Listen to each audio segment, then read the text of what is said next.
Yes, a very good morning to everyone. First, we will take your attendance.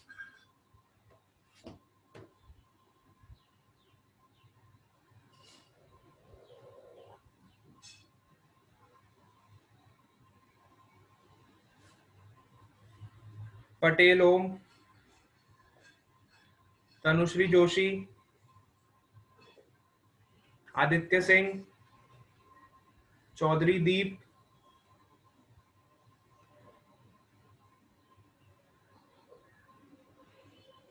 Pooja,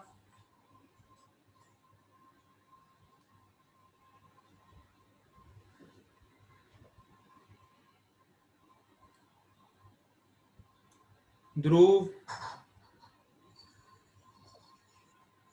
Vansh, Tisha,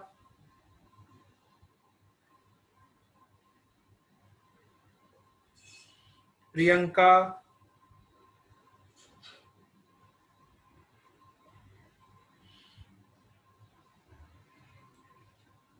Keshvi,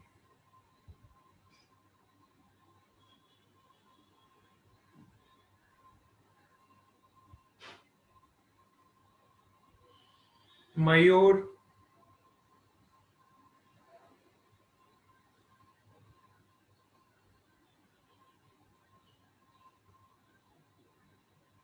Angel Gamit, Nirali Chaudhary, Kush,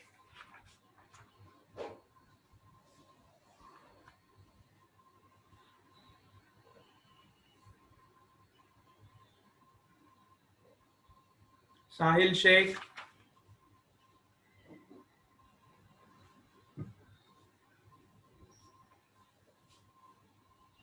Steffi Gamit,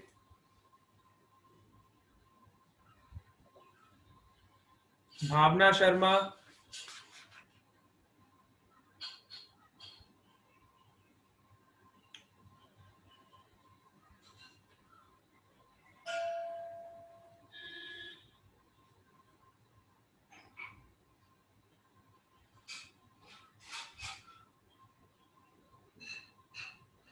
Bhumika Goyal, Vansh,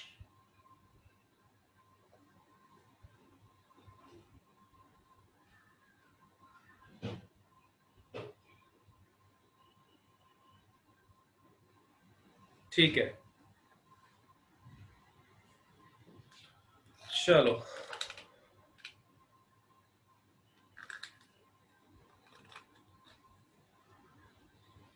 हाँ, अभी right hand thumb rule में doubt आ रहा है coil वाले case में।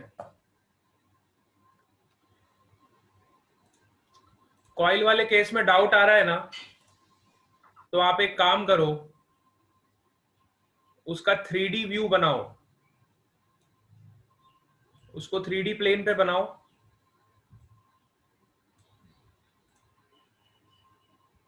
इस plane पे आप कॉइल को शो करो और कोई भी एक्सियल पॉइंट ले लो। एलिमेंट को इस प्लेन में लो, this is your element, and then apply right hand thumb rule. जिसको डायरेक्शन में डाउट आ रहा है वो 3D व्यू बनाएंगे, है ना।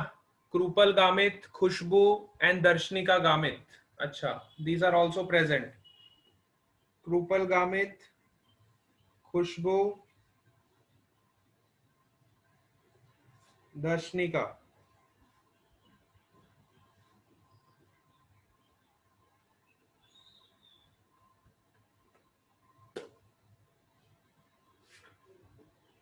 लीजा गामित,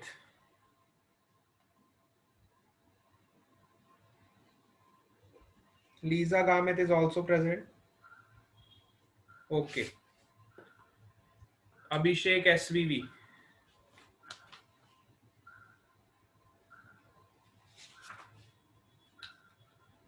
ठीक है।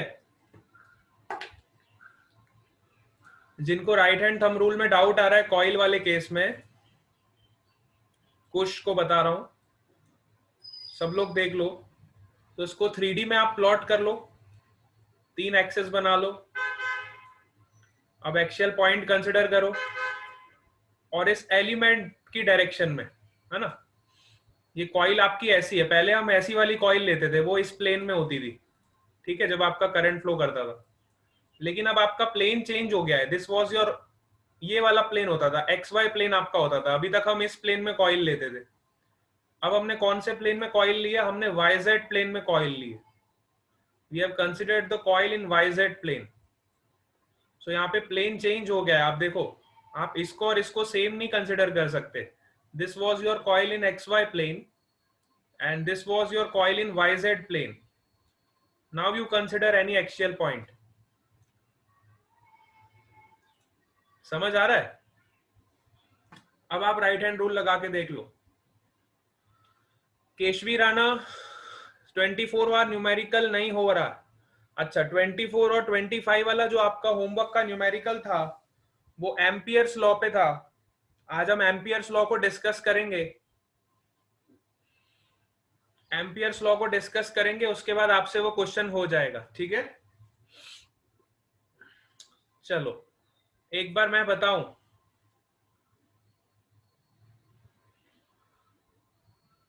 चलो आप अपने थंब को इस डायरेक्शन में ले जाओ। अपने थंब को इस डायरेक्शन में ले जाओ। थंब को जब आप इस डायरेक्शन में ले जाओगे तो आपकी फिंगर्स कहां पे आएगी? थंब्स आपके कहां पे? वाईजेड प्लेन में। तो वाईजेड प्लेन के परपेंडिकुलर आपका कौन सा प्लेन है? देखो, ये वाला प्लेन जो है और ये वाला प्लेन जो है, इन दोनों के बीच में एंगल 90 डिग्री है। इसको इमेजिन करो थोड़ा। यू कैन सी हियर, ये वाला जो प्लेन है, ठीक है, और ये वाला जो प्लेन है, ठीक है, आपकी कॉइल इस प्लेन में, और करंट ऐसे फ्लो कर रहा है, सपोज करो।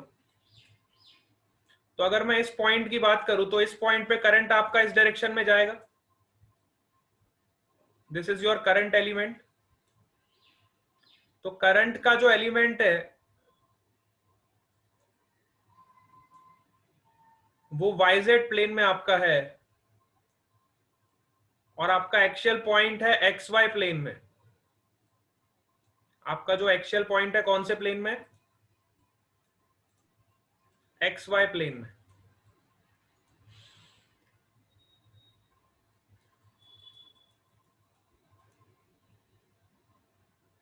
अब आप ये वाला एंगल अगर देखो तो ये एंगल भी आपको 90 डिग्री दिखेगा।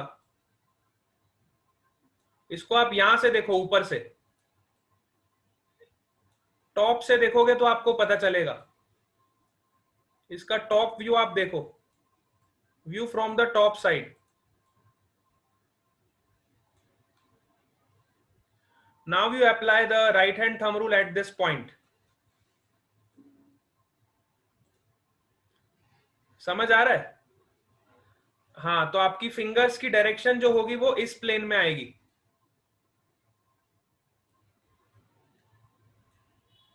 फिंगर्स की जो डायरेक्शन होगी आपकी ऐसे आएगी, तो ये आपकी मैग्नेटिक फील्ड हो जाएगी।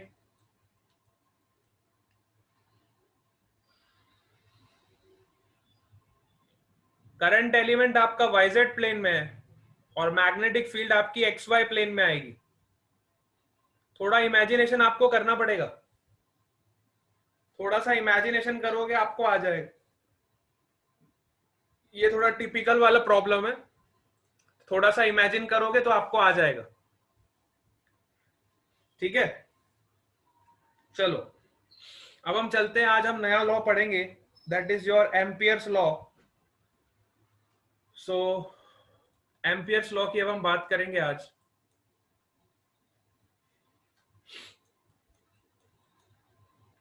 सो फर्स्ट, एम्पियर्स लॉ हमें क्यों पढ़ना है? जैसे हम इलेक्ट्रिसिटी में, आपको मैंने बताया था, हम इलेक्ट्रिक फ्लक्स पढ़ते थे। जैसे हम इलेक्ट्रिसिटी में इलेक्ट्रिक फ्लक्स पढ़ते थे, इलेक्ट्रिक फ्लक्स में हम देखते थे कितनी इलेक्ट्रिक फील्ड लाइंस आपकी क्रॉस हो रही हैं। तो आप इलेक्ट्रिक फ्लक्स को ऐसे डिफाइन करते थे, E dot D S close integral of E dot D S which is equal to Q enclosed upon epsilon naught. इस तरह से आप इलेक्ट्रिक फ्लक्स को डिफाइन करते थे। इलेक्ट्रिक फ्लक्स क्या करता था?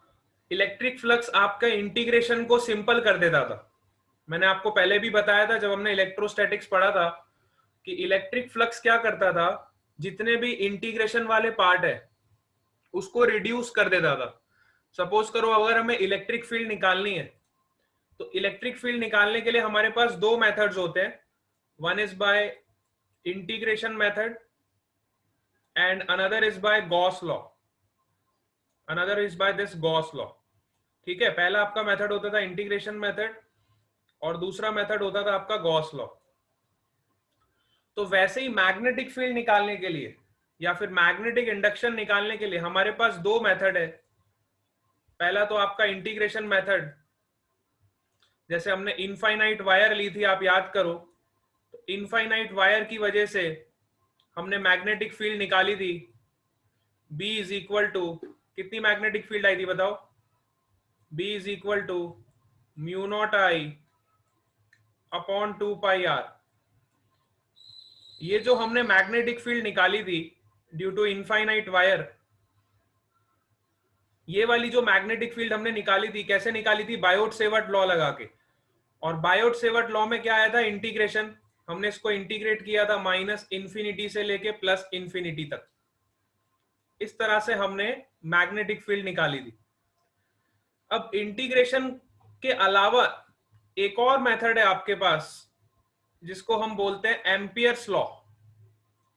ठीक है, जैसे इलेक्ट्रोस्टैटिक्स में आप गॉस लॉ पढ़ते थे जो कि इंटीग्रेशन वाले काम को इजी कर देता था अगर हमें इलेक्ट्रिक फील्ड निकालनी होती थी। तो सेम मेथड हम मैग्नेटिक फील्ड निकालने के लिए करेंगे कि जब हम मैग्नेटिक फील्ड निकालते हैं तो हमारे पास दो मेथड्स है, या तो इंटीग्रेशन वाला अप्रोच आप फॉलो कर सकते हो, जैसे हमने बायोट सेवर्ट लॉ लगा के मैग्नेटिक फील्ड निकाली थी due to infinitely long wire, वैसे ही हम एम्पियर्स लॉ लगा के भी सेम रिजल्ट निकाल सकते हैं। So Ampere's law is another technique, it is a simple technique as compared to this integration approach. So first point you have to remember that Ampere's law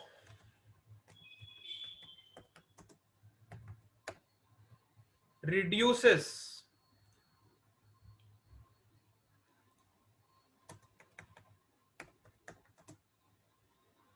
mathematical calculations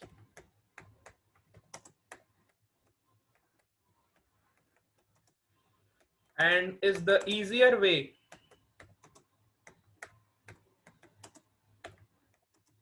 to calculate magnetic field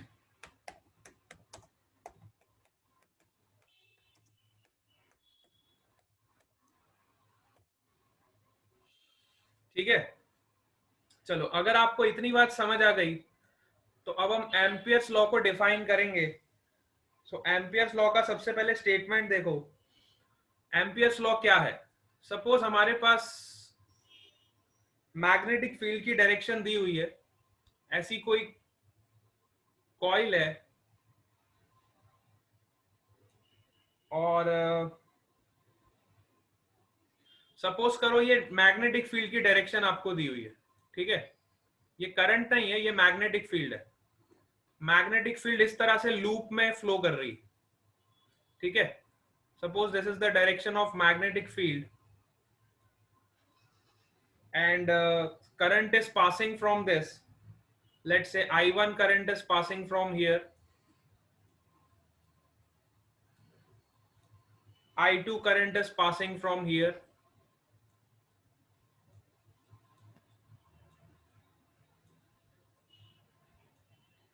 I3 current is passing from here,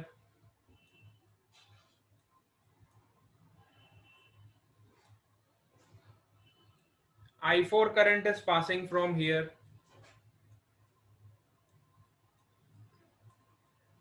and I5 current is passing from here.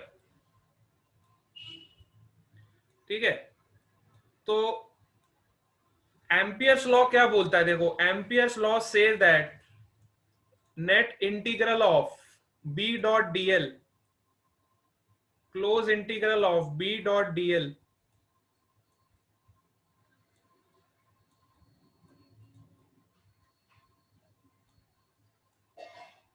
which is equal to mu naught times I enclosed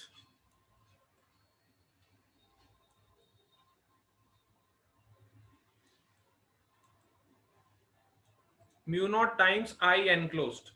जैसे हम Gauss law में charge enclose लेते थे, जितना charge इस surface के अंदर आ जाता है, गॉसियन सरफेस के अंदर जितना चार्ज होता है उतना ही चार्ज हम इस इक्वेशन में लेते थे, हमें बाहर वाले चार्ज से कोई मतलब नहीं होता था। सेम लॉ हमने एम्पियर्स लॉ में भी लगाना है।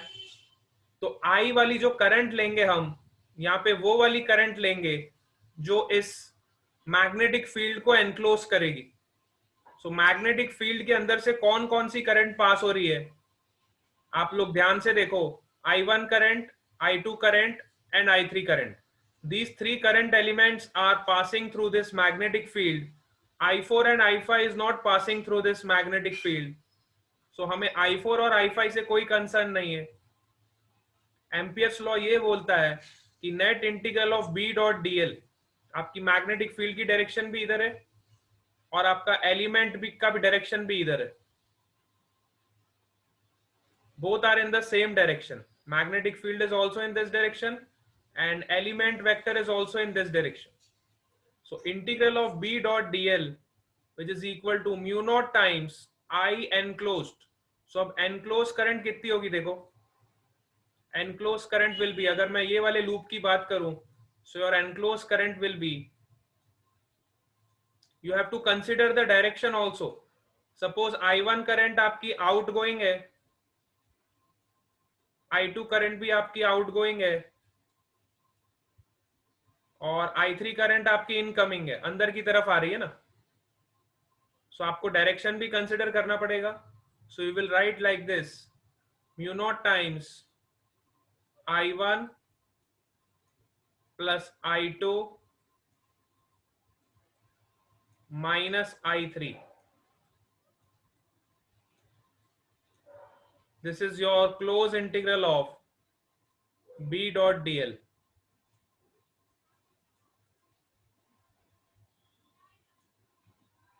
This is the statement of Ampere's law. Close integral of B dot dl, which is equal to mu naught times current enclosed inside the magnetic loop। ठीक है, तो ये लॉ बहुत इंपॉर्टेंट है। इस लॉ को अब देखो हम कैसे लगाएंगे। अभी अभी मैंने आपको बताया कि मैग्नेटिक में जो एम्पियर्स लॉ है ये आपकी इंटीग्रेशन की कैलकुलेशन को इजी कर देता है। तो अब हम ये सेम रिजल्ट जनरेट करेंगे, we will generate this same result by applying the Ampere's law on this infinitely long wire। ठीक है, अनिरुद्ध is also present। अब हम सेम रिजल्ट्स को जनरेट करेंगे एम्पियर्स लॉ की हेल्प से। ठीक है, तो सपोज करो वापस एक इनफाइनाइटली लॉन्ग वायर को मैं लेता हूं, consider infinitely long wire. Same results we are going to generate with the Ampere's law. Let's say this is your infinitely long wire.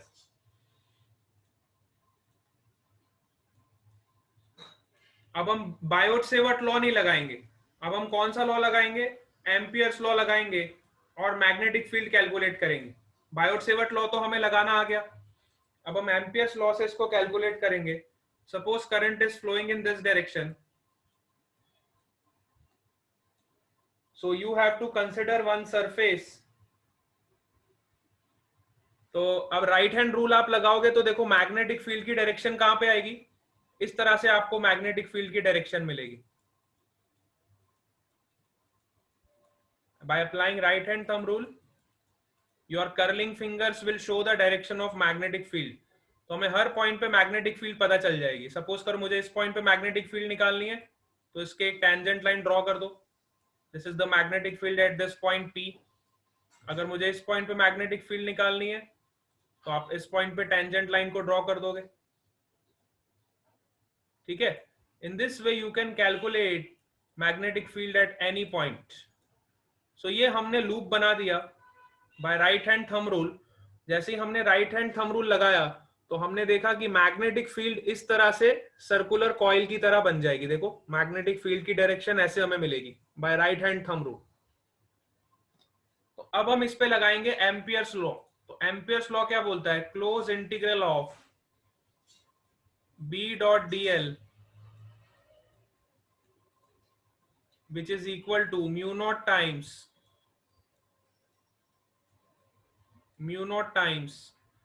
current enclosed, mu naught times current enclosed। ठीक है, कितना current आपका enclosed है वो। सो यहाँ पे आप ध्यान से देखोगे तो करंट तो आपका आई जा रहा है, इसके अलावा और कोई करंट नहीं है इस लूप में। Only I current is flowing in this loop, है ना। सपोज करो इसका रेडियस ले लेता हूं मैं, है ना। सिर्फ आई करंट इस लूप में फ्लो कर रहा है ना, इसमें सिर्फ एक ही एलिमेंट है। Suppose radius of this loop is R. So and you can see that at each and every point your magnetic field is uniform. यहाँ पे भी मैग्नेटिक फील्ड बी है, यहाँ पे भी मैग्नेटिक फील्ड बी है, यहाँ पे भी मैग्नेटिक फील्ड आपकी बी है, और इस पॉइंट पे भी मैग्नेटिक फील्ड बी है। तो आपकी magnetic field through out the loop constant है। If magnetic field is constant, I can take it out from the integral sign. So you will get B into integral of this dl, which is equal to mu naught times I enclosed is your I. Enclosed current कितनी है loop में, I। ठीक है, तो dl का जब आप integrate करोगे along this closed path, छोटा सा एलिमेंट ले लो dl, और dl को जब आप इंटीग्रेट करोगे पूरे क्लोज पाथ में तो आपको क्या मिलेगा, b into 2πr which is equal to mu naught into I। तो यहां से आपको डायरेक्टली मैग्नेटिक फील्ड मिल जाएगी। Magnetic field is equal to mu naught I upon 2πr। देखो बिल्कुल सेम रिजल्ट जो हम इंटीग्रेशन से निकालते थे, इतना बड़ा हम इंटीग्रेशन करते थे, बिल्कुल सेम रिजल्ट हमें 2 स्टेप्स में मिल गया by applying this Ampere's law. Biot Savart law से भी हम यही रिजल्ट निकालते थे। जब हम बायोट सेवर्ट लॉ लगाते थे और इसको इंटीग्रेट करते थे तो भी हमें यही रिजल्ट मिलता था, है ना। तो देखो आपकी जो एम्पियर्स लॉ है वो कितना सिंपल लॉ है और हमारी कैलकुलेशन को कितना सिंपल कर दिया है। ठीक है, सबको समझ आया।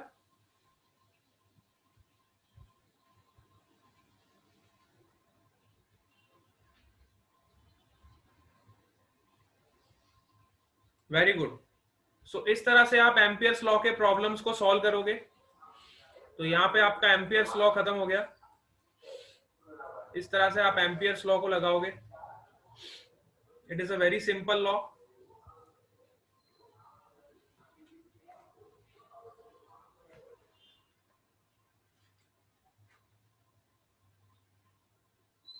चलो एम्पियर्स लॉ का एक और एग्जांपल हम करेंगे, which is from your NCERT book. NCERT book से आपका मैंने एक एग्जांपल लिया है एम्पियर्स लॉ का, जो कि बहुत इंपॉर्टेंट है और बहुत ही कंसेप्चुअल एग्जांपल है। आप लोग एनसीईआरटी में देखना, अगर आपने एनसीईआरटी खोल के देखी हो तो आपको पता चलेगा। एनसीईआरटी से हमने एक और एग्जांपल लिया है, हाँ, वो न्यूमेरिकल्स जो आपके हैं ना, मैंने आपको होमवर्क में न्यूमेरिकल नंबर 24 और 25 जो दिया है ना, वो एम्पियर्स लॉ के बेसिस पे, तो आपको यही लॉ लगा के उसको सॉल्व करना है। ठीक है, चलो एक एग्जांपल हम और सॉल्व करेंगे। सपोज आपके पास ये वायर है,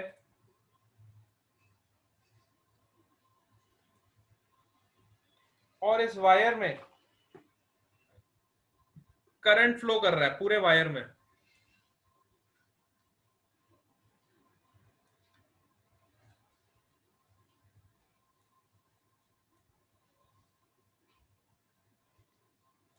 ठीक है, इस वायर के पूरे एरिया में करंट फ्लो कर रहा है।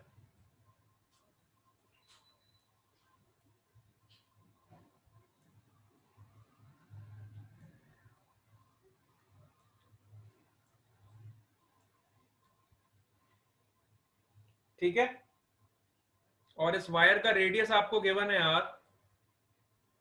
The radius of this wire is given as R. So सबसे पहले हमें क्या करना है, the question is like that, you have to find the magnetic field at a point which is inside the wire. Let's say you have to find the magnetic field at this point P, which is inside the wire. And second question is that you have to find the magnetic field at this point Q, which is outside the wire. ठीक है, तो हमें दो points दिए हुए हैं और एक वायर दी हुई है जिसके अंदर करंट फ्लो कर रहा है, और वायर के पूरे वायर के अंदर से करंट निकल रहा है ना, वायर के पूरे अंदर से करंट फ्लो कर रहा है। ठीक है, सो हम क्या करेंगे, सबसे पहले हम फर्स्ट पार्ट को सॉल्व करते हैं। सपोज करो हमें पी पॉइंट पे क्या निकालना है, मैग्नेटिक फील्ड निकालना है। तो पी पॉइंट पे मैं देखो एक सबसे पहले लूप बना दूंगा। Current is flowing in this direction, upward direction. From right hand thumb rule I can find that magnetic field will form a close loop. Magnetic field will form a close loop. इस तरह से magnetic field close loop बनाएगी। Suppose करो P point का distance आपको दिया है small R. This is the direction of your magnetic field. Magnetic field is forming a closed loop. From the right hand thumb rule you can find that इस तरह से आपकी magnetic field close loop form करेगी।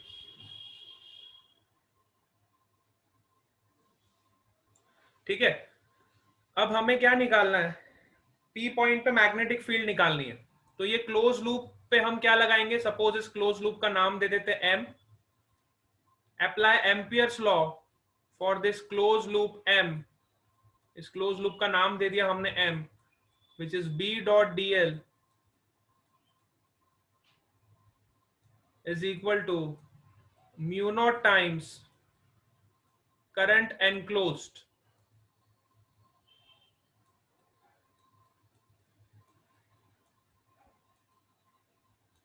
ठीक है, सो अब हमें current निकालनी है। तो करंट के लिए देखो, एनक्लोज करंट क्या होगा, एनक्लोज करंट का मतलब ये वाले एरिया में से कितनी करंट फ्लो कर रही है, ये वाले एरिया में से कितनी करंट फ्लो कर रही है वो हमें निकालनी है। मैग्नेटिक फील्ड तो आपकी कांस्टेंट है, तो मैग्नेटिक फील्ड तो आपकी इंटीग्रल साइन के बाहर आ जाएगी। तो आपको सीधा डीएल का इंटीग्रेशन करना है, तो डीएल का इंटीग्रेशन भी आप इजीली कर लोगे। But the main concept here is how to calculate this current enclosed. Enclosed current आपको निकालने के लिए आपको इस एरिया में से जितनी करंट क्रॉस हो रही है वो करंट आपको निकालनी है, जितनी करंट इस एरिया में से क्रॉस हो रही है। समझ आया आपको? यस है ना? केशवी राणा, कौन सा नंबर है, क्वेश्चन का कौन सा नंबर है ये आप लोग देख लो। एनसीईआरटी बुक जिसके पास है, इसको मैं अलग तरीके से सॉल्व करवा रहा हूँ। एनसीईआरटी में इसको अलग तरीके से सॉल्व किया हुआ है ना। मैं आपको एक बहुत बढ़िया मेथड बता रहा हूँ जिससे आप इसको पूरा फील कर लोगे अच्छे से। एक बार आपको एम्पियर्स लॉ की फीलिंग हो गई तो फिर आप कोई भी क्वेश्चन सॉल्व कर सकते हो, है ना। You can solve any question. तो सबसे मेन टास्क जो यहाँ पे हमें करंट एनक्लोज निकालना है ना। तो करंट एनक्लोज कैसे निकालोगे? How you will find the enclose current? NCERT का एग्जाम्पल नंबर 4.8 है। NCERT example 4.8 page number 149। ठीक है, तो करंट एनक्लोज कितना होगा देखो। तो हमें पता है टोटल करंट कितना है, आई। टोटल करंट आपका कितना फ्लो कर रहा है, आई। और कितने एरिया में से फ्लो कर रहा है, पाई आर स्क्वायर। तो पाई आर स्क्वायर में से अगर आई करंट फ्लो कर रहा है तो पाई स्मॉल आर स्क्वायर में से कितना करंट फ्लो करेगा? You can calculate by unitary method. So यहां से आपको Yes, करंट sir. मिल जाएगा। एनक्लोज करंट आपका कितना होगा देखो, I into pi R square, pi small are square upon pi capital R square. समझ आया? अच्छा, इसी को हम क्या बोलते हैं, करंट डेंसिटी। हम करंट डेंसिटी हमने पढ़ा था ना इलेक्ट्रिक करंट में, J is equal to I upon A. याद Yes, करो। sir. तो ये आपकी करंट डेंसिटी हो गई, इसको मैं J भी बोल सकता हूं। J is your current density which is current per unit area, cross sectional area, current per unit cross sectional area। ठीक है, तो यहां से आप एनक्लोज करंट निकाल लोगे, पाई से पाई कैंसिल हो गया, we will get I into small are square upon capital R square. तो बस इतना ही काम आपको करना था इस क्वेश्चन में। ये क्वेश्चन इसलिए दिया गया था ताकि आपको एनक्लोज करंट निकालनी आ जाए, I into small are square upon capital R square.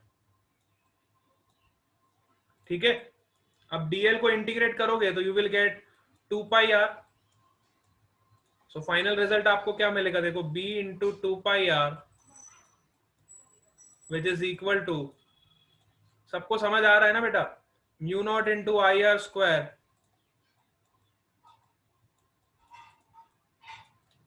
Upon capital R square. ठीक है, तो यहां से देखो आपका एक आर से एक आर कैंसिल हो गया। So what you will get, your magnetic field will be mu naught I R upon 2 pi R square.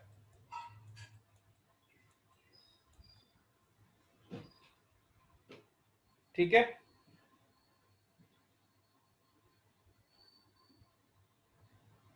Yes. और अगर आप चाहो तो इसको J भी लिख सकते हो, I upon pi R square. You can write this as current density J. So your magnetic field will be half mu naught into J times R. ठीक है, वेरी गुड। अभिषेक, कौन सा नंबर है, कौन सा नंबर है मतलब एग्जाम्पल नंबर आपको बता दिया मैंने, एनसीईआरटी का क्वेश्चन है ये।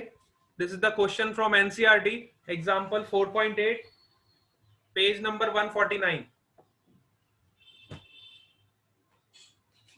ठीक है, it was a very good example और बहुत ही कंसेप्चुअल एग्जाम्पल है एम्पियर्स लॉ पे। It is a very conceptual problem. ठीक है, तो यहां से आप एक चीज और नोटिस करो कि your magnetic field is directly proportional to small R. So if you plot the graph between magnetic field and radius, you will get a straight line। ठीक है, you will get a straight line का। चलो अब second case की बात करते हैं। Second case is when your point Q is outside the wire, then what is the magnetic field? So again draw this loop, magnetic loop. Again draw this magnetic loop. अब इसमें से देखो कितनी current pass होगी। तो अब ये वाला जो लूप है इसको मैं नाम देता हूं n। अब ये वाले लूप में से पूरी करंट पास हो जाएगी आपकी, टोटल करंट पूरी जितनी भी है आई की आई करंट आपकी पूरी आ जाएगी इस लूप के अंदर। सो जब हमें Q पॉइंट पे मैग्नेटिक फील्ड निकालनी है जो कि वायर से बाहर है, तो आपकी जितनी भी करंट है वो सारी की सारी आ जाएगी।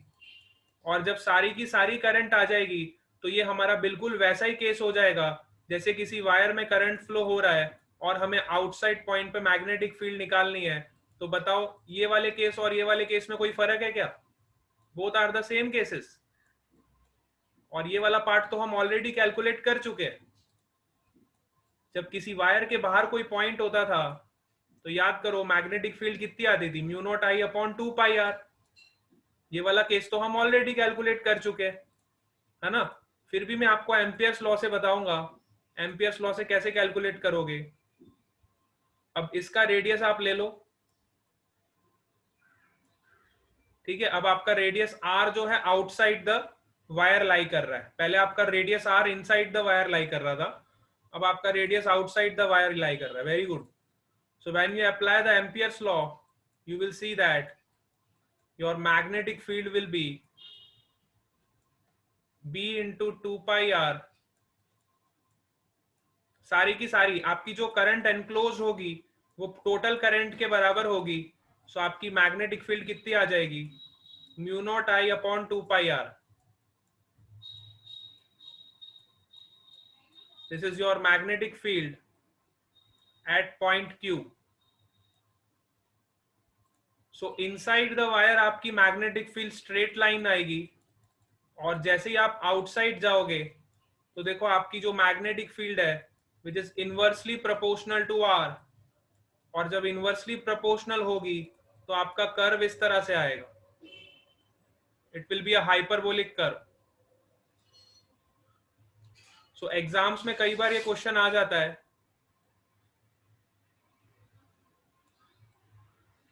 आपकी एंट्रेंस एग्जाम में तो डायरेक्टली ये क्वेश्चन पूछ लेते हैं, एनसीईआरटी में भी दिया हुआ है। एनसीईआरटी में से ही नीट के क्वेश्चंस और मेंस के क्वेश्चन कई बार डिजाइन होते हैं, तो उसमें ये वाला पार्ट आपको डायरेक्टली एनसीईआरटी में से वो लोग पूछ लेते हैं। आपको ग्राफ दिया होता है, ऑप्शन ABCD दिए होते हैं, है ना। तो नीट में और जो बच्चे नीट की भी तैयारी कर रहे हैं या फिर मेंस की भी कर रहे हैं, तो उनके लिए एनसीईआरटी के क्वेश्चंस करना बहुत जरूरी है, क्योंकि एनसीईआरटी के अंदर कई कई क्वेश्चंस इतने अच्छे होते हैं कि वो काफी एंट्रेंस को भी कवर कर लेते हैं। तो NCERT is must for all of you. Kirmi Chaudhary is also present, ठीक है। All of